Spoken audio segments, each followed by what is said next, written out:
चलिए एजुकेशन की पाठशाला में फिर से आपका नमस्कार और मैं कुमार रोशन सर आपको बता दूं कि सफलता के 3 गुरु मंत्र होते हैं।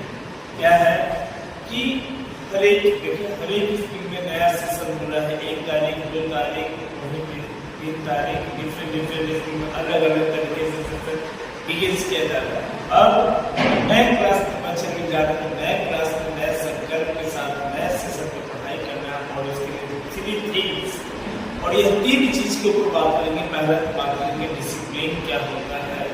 डिसिप्लिन का मतलब होता है अनुशासन, दूसरा होता है पेशेंस, पेशेंस का मतलब होता है और तीसरा होता है कंसिस्टेंसी, कंसिस्टेंसी का मतलब होता है निरंतर प्रयास करते रहना।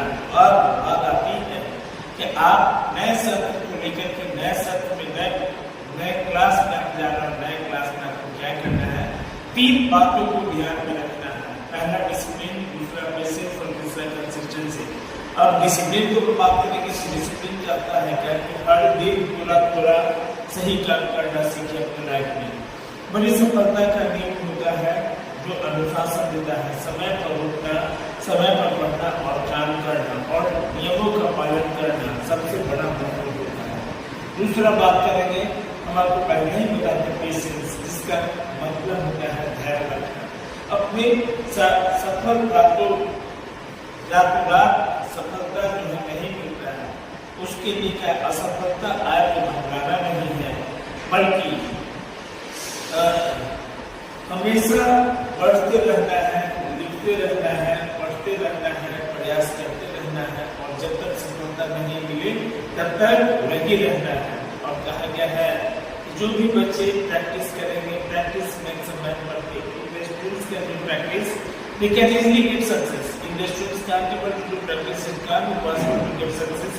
और साथ में many great person have got the success by the help of discipline, patience and consistency. ये 3 चीज को अपने लाइफ में बैठा लीजिए, इस 3 चीज के ऊपर ही आपका सक्सेस है। अब बात आती है कंसिस्टेंसी की, बात आती है निरंतर प्रयास करते रहना है। वही निरंतर प्रयास का मतलब होता है कभी भी बीच में रुकना नहीं, चाहे मन करे या ना करे, रोज मेहनत करना है और लगे रहना है।